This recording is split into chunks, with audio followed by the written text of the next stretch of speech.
વડોદરા મહાનગર સેવા સદન દ્વારા ચોખંડી શાક માર્કેટ પાસે ચાલતી કાંસની કામગીરીને લઈને સ્થાનિક શાકના વેપારીઓ અને સ્થાનિક લોકો હાલાકી ભોગવી રહ્યા છે।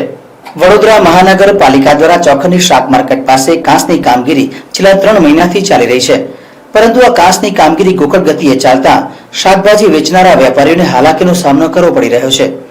અહીં ખુલ્લી કાંસની ગટરો જોવા મળી રહી છે। પાલિકા તંત્ર દ્વારા 3 મહિનામાં કામગીરી પૂર્ણ કરવાનો કોન્ટ્રાક્ટ આપવામાં આવ્યો હતો, પરંતુ આગામી સમયમાં ચોમાસાની ઋતુ શરૂ થનાર છે, ત્યારે પાલિકા તંત્ર દ્વારા કામગીરી પૂર્ણ ન કરાવાતા આજે શાકભાજીના વેપારીઓ દ્વારા તંત્ર સામે આક્રોશ વ્યક્ત કરાયો હતો। વડોદરા ચોખંડી નાની શાક માર્કેટનો વિસ્તાર છે। આ વિસ્તારમાં તમે જોઈ રહ્યા છો કે બધા જ મધ્યમ વર્ગના અને સામાન્ય વર્ગના લોકો વેપાર અહીંયા ખરીદી કરવા આવે છે। મારે એટલું જ કહેવું છે કે સૌથી વધારે ગુજરાતમાં એક કેટેગરીમાં ટેક્સમાં લેવાતો જો વિસ્તાર હોય તો આ વિસ્તાર છે। સૌથી વધારે ટેક્સ અહીંથી લો છો, પરંતુ વિકાસના નામે વિનાશ કરી બેઠા છો।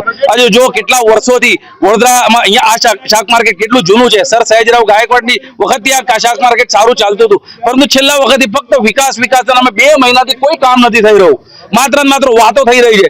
કારણ કે અહીંયા એમને કટકી નથી મળવાની। અહીંયા સામાન્ય લોકો રહે છે, અહીં ગરીબ લોકો રહે છે, મધ્યમ વર્ગના લોકો રહે છે, એમને કટકી નથી મળવાની, તેથી અહીંયા કામ નથી થઈ રહ્યા। લોકોને મારે એટલું કહેવું છે કે ભાઈ તમે સ્માર્ટ સિટીની વાત કરો, સ્માર્ટ સિટીની વાતો બાજુ પર મૂકો, અહીં સારી સિટી આપવામાં પણ તમે નિષ્ફળ ગયા છો। આજે સ્વચ્છતાનો અભિગમ મહાત્મા ગાંધીજીએ આપ્યો હતો, નરેન્દ્ર મોદીજીએ કીધું સ્વચ્છતા રાખો, પરંતુ ભારતીય જનતા પાર્ટીના અહીંના શાસકો એ સ્વચ્છતાને વેચીને વિનાશ નોતરવા પડ્યા છે।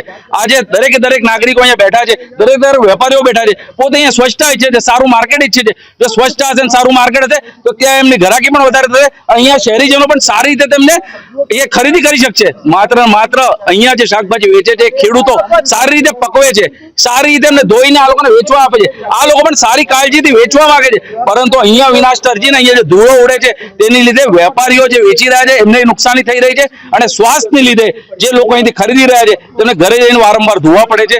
એ શાકભાજી એક વસ્તુ છે કે રોટી, કપડા અને મકાન એ 3 મુખ્ય વસ્તુ છે, એ મળવી જ જોઈએ, સારી રીતે મળવી જોઈએ, પરંતુ અહીંયા જે આપણે શ્વાસમાં આરોગ્ય છે તેને લીધે કેટલી બીમારીઓ થાય છે એ બધી પરિસ્થિતિનો ખ્યાલ રાખ્યા વગર માત્ર ને માત્ર કોર્પોરેશન પોતાની રોકડી કરવા માટે અહીંયા બેઠું છે।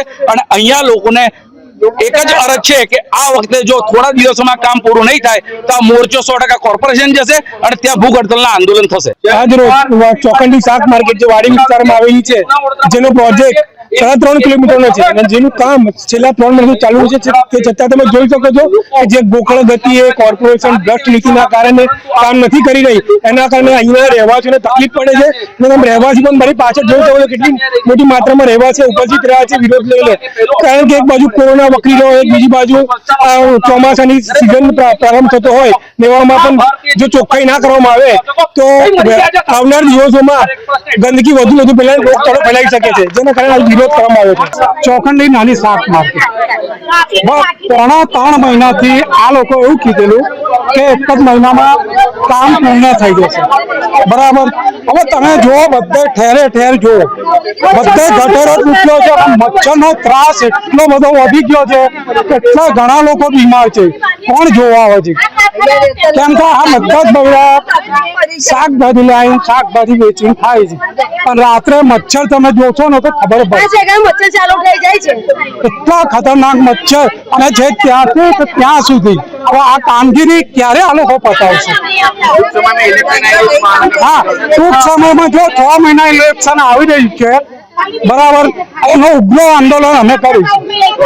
આ વિસ્તારના અમે નાની શાક માર્કેટ, ચુનારાવાડ, ગોયા દરવાજા, વાડી જાંબુડી કુઈ અને આ પાછળનો વિસ્તાર, આ બધા અમે ઉગ્ર આંદોલન કરવાના છે।